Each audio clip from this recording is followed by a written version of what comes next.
turn, if you would please, to an Old Testament text, Jeremiah 29. Jeremiah chapter 29.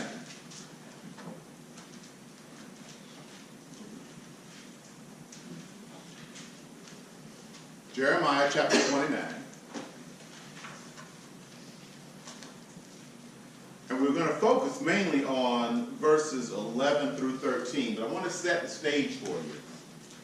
Jeremiah is writing a letter to over 3,000 Jews who found themselves in exile.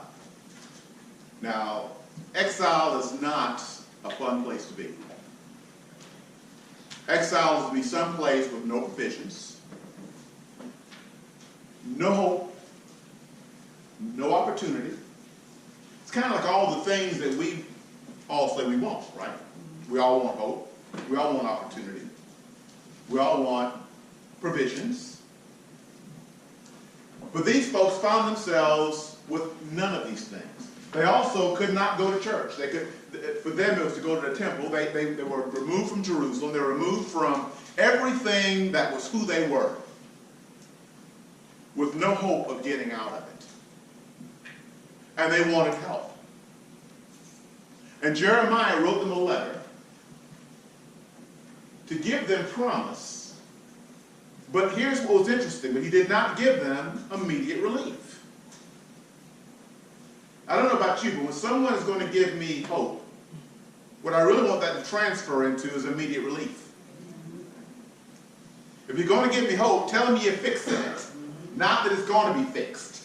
Tell me it's done. That's my hope. I don't know about you. My hope is that it's done. It's already done. That's my hope. Okay? But you'll notice that here really is a perspective for all of us to keep in mind. As we go through this new year, or we enter into this new year, you know, there's going to be probably good times and there are going to be bad times. There are going to be times when things are working out. There are going to be times when things aren't working out right. There are going to be good reports, and sometimes there may be bad reports. But what we see here is how God wants us to be able to manage or navigate this thing called life. You notice what he tells them in Jeremiah chapter 29, starting in verse 4. Can't you see them? They got this letter, right? They've all gathered together. We've got a letter from Jeremiah, the prophet. That's a big deal. Okay, that's a big deal. That's like the word of the Lord. I mean, that's like as good as it gets. This is straight from God. We got the real deal here, and we're all huddled together, and we're ready to hear about this deliverance. Can't you see them? They're all, okay, we're going to, this tomorrow. I bet he's going to say tomorrow. Oh, no, I bet it's going to be tonight. I bet it's going to be like real soon. Verse 4. This is what the Lord Almighty, the God of Israel, says to all those carried away into exile from Jerusalem to Babylon. Verse 5. Build houses. Wait a minute. I'm sorry. That doesn't sound like I'm going anywhere. I don't quite, that doesn't sound like this is the path to Jerusalem. You're telling me to, wait a minute. You're telling me to, now you didn't say make a hut. He didn't say find shelter for a night. He didn't say, did he, I can't hear him. Read that again. What? You must have misread that. What did he say?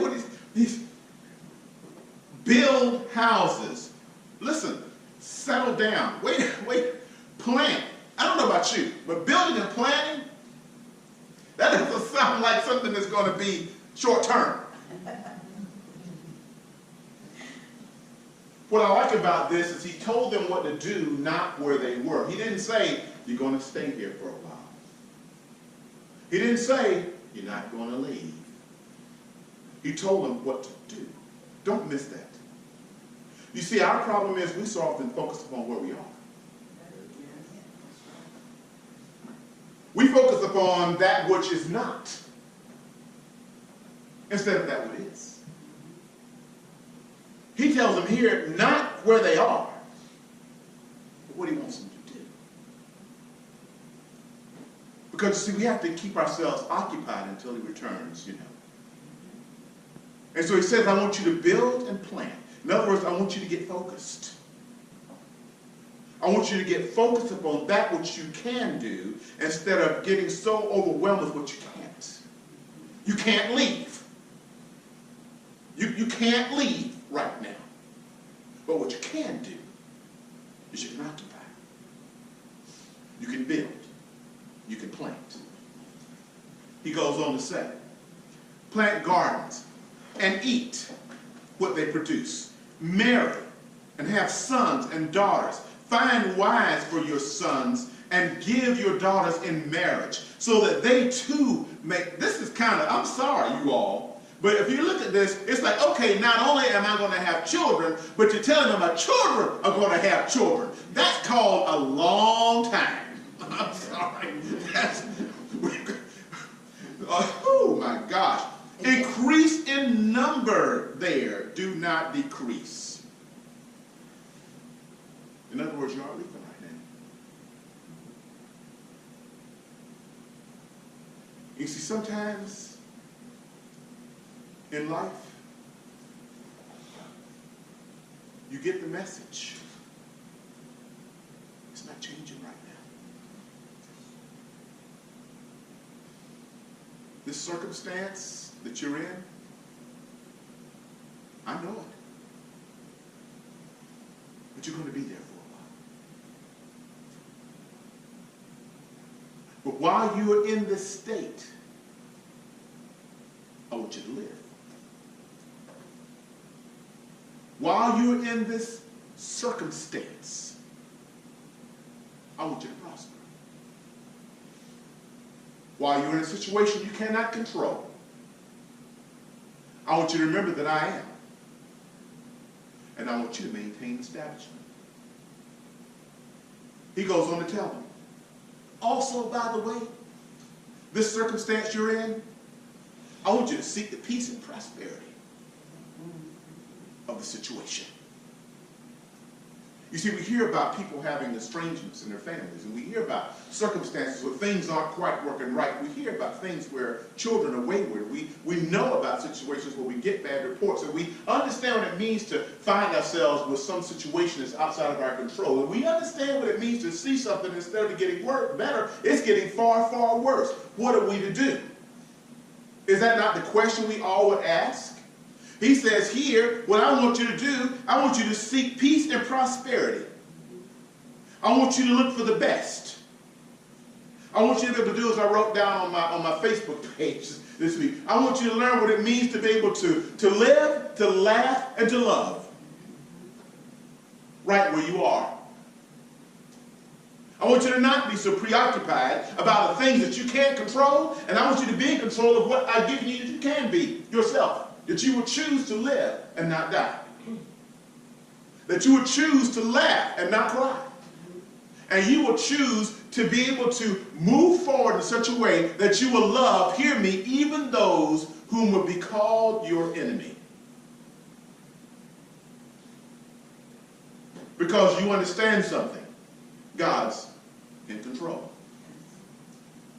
And so I ask you today, in the midst of your uncertainties like I have with mine too, are you indeed building and planning? Are we so preoccupied with the things we can't control, hear me, things we can't control, that we aren't doing things that we can? We find ourselves, quite frankly, to the point like where David's wife told him, we're ready to curse God and die. I'm just done. Just take me out of here. And so that's a lie straight from Satan. Because Jesus told us in John 10, he says, in this world, you're going to have trouble. He said that the enemy has come to rob, kill, and destroy. But Jesus said, I have come that you may, listen, live. That you may have what? Life. Have it how? More abundantly. Where? Where you are. Amen. We so often want to be removed. We want to be jettisoned from this circumstance. We want to be jettisoned from our life. We want to be jettisoned from our identity. We want to be jettisoned from whatever it is that we see someone else has and we think is better. We want to be jettisoned from here to what they have or to where they are or what they do or what they've got or whatever. And what we're doing is missing the opportunity that God has given us. As he said here, I want you to be able to make sure you recognize. He says, I want you to do what? I want you to increase. Pray to the Lord for the city. Because, and here, see, what's your problem? What's your circumstance? What did he say? Pray for it to be, pray to the Lord for it to be changed. Verse 8, yes. See, verse 8. What's happening here? Verse 8 is because God knew they were saying, really? You've got to be kidding me. Really? Verse 8 says, yes, really, yes. This is what the Lord, see, oh no, this is not from God. This is from somewhere else. This is not God's plan for me. No, God would not tell me I'm going to stay where I'm at. God would not tell me to build and plant. God's going to remove, he takes me out of these things. I've seen it. This is not what I've been told. This is not deliverance. This is bondage. No. This is deliverance. Because he's telling them where they are to be what? Free. Here's the irony. He's telling them to do the things they would do if they weren't there. He's telling them to do the things they would do if they weren't there. How often do we not do the things we would do? Because we're too busy saying, if only, if I had, if I wasn't, if I couldn't, if I didn't, if I. What are you if-ing about today? What are you not doing? Because you're saying the reason you're not doing it is because if I had this, if I could do that, if I looked like this, if I had this, if I, then I would. No. God's saying do, not if, do. How many of us don't do because we're afraid of rejection? I would go for that opportunity, but I know it's not going to work out. I would speak to that person, but I know they're not going to receive me. I would go and try this opportunity. Every time I do, I fail. If you are living in that mindset, that's sad. I don't know about you. My wife would tell you, I would rather fail trying than to do nothing. It doesn't bother me to hear no. I would rather try and get no than not try at all. Well, if I ask them and they say no, then I won't have it. Hello? If you don't ask, you still don't have it. That's right. That's right. Help me here.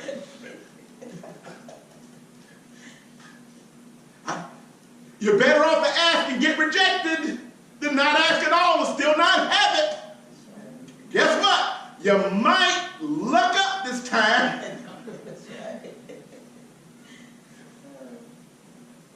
Or guess what? Maybe you'll get a little bit better at it. Well, the last time I tried for that job, it failed. So instead of me not going, what can I learn from the last time I tried? What did they say to me that I can factor in to this next attempt? And then go at it again.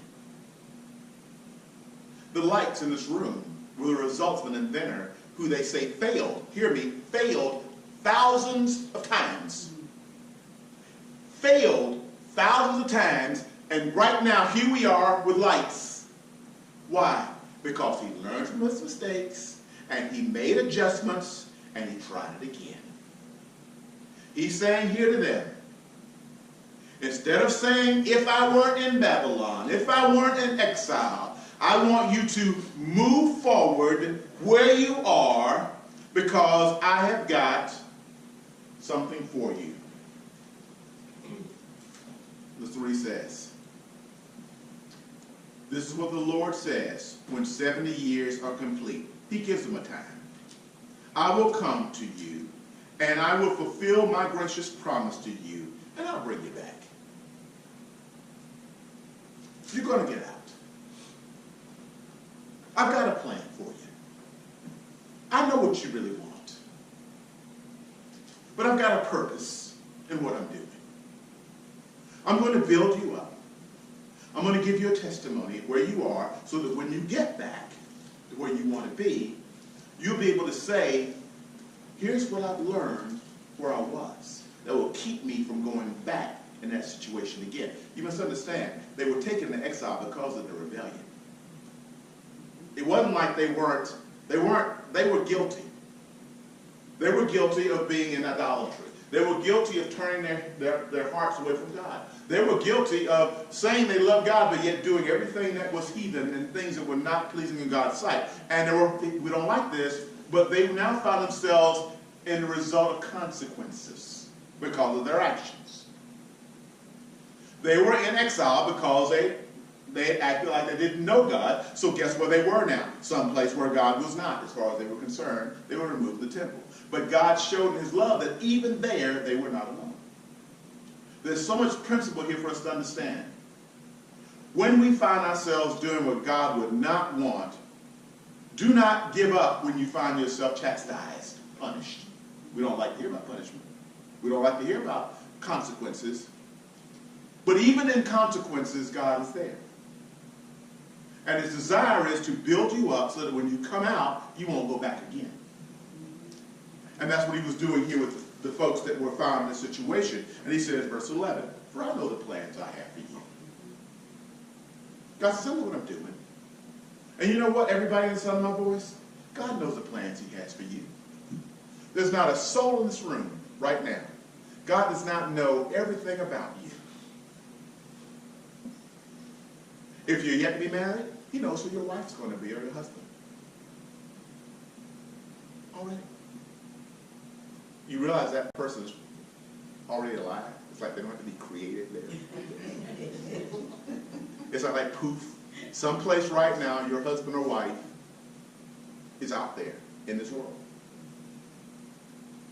I'd encourage you, the young adults here, pray, this sounds different, pray for your wife. Yes. I'm praying for a wife. Pray for your husband. Hear me. Someplace right now, somewhere right now, your significant other is.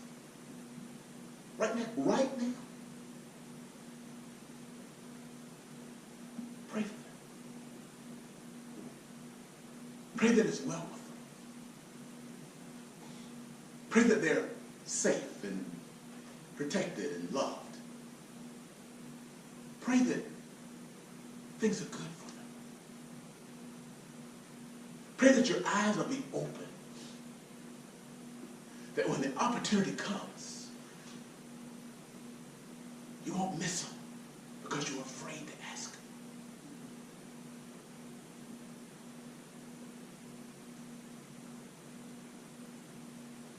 For those of us that are married, pray for your older self. When you find yourself to a point where you can't carry on the way you are now or the way you did, and you find yourself at a point now where you can't quite move as well, and you're the older you, pray that you'll be content with age. Pray you'll be at peace with being elder. And not so preoccupied on wanting to go back to being the young you that you can't be at peace with the older you.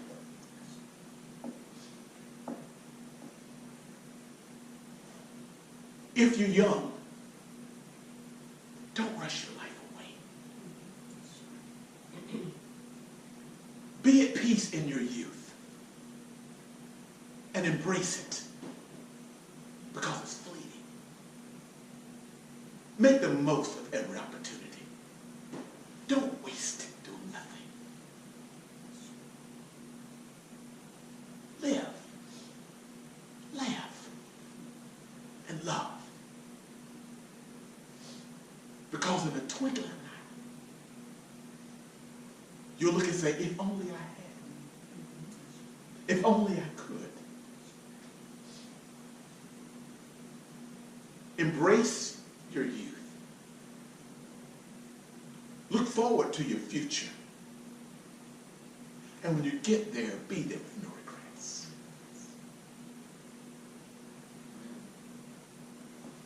That's what God's wanting for us.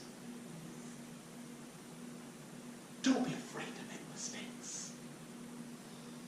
Don't be afraid to be turned down. Give it a go. You have more to lose from not doing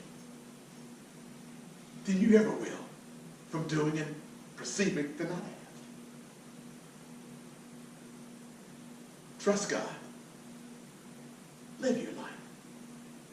Make yourself laugh. Proverbs 17 says that laughter is like a mess. Be willing to love. 1 Corinthians 13 says love never fails. Be willing to live right where you are. Be willing to plant. Be willing to grow. Because he said, I know the plans I have for you, declares the Lord. Listen, plans to prosper you. They're in exile. Don't miss this. See, he's not going to prosper me because I'm in exile. In exile, he says, my plan is to prosper you. Not to harm you. Plans to give you, listen, two things. Two things. Two things. Hope and a future. That's God's plan for you. Therefore, build, marry, grow. Because God has, in the midst of wherever you are today, plans to give you, no matter where you are in life, no matter where, right where you are, not where you were, not where you're going. He's a God of now.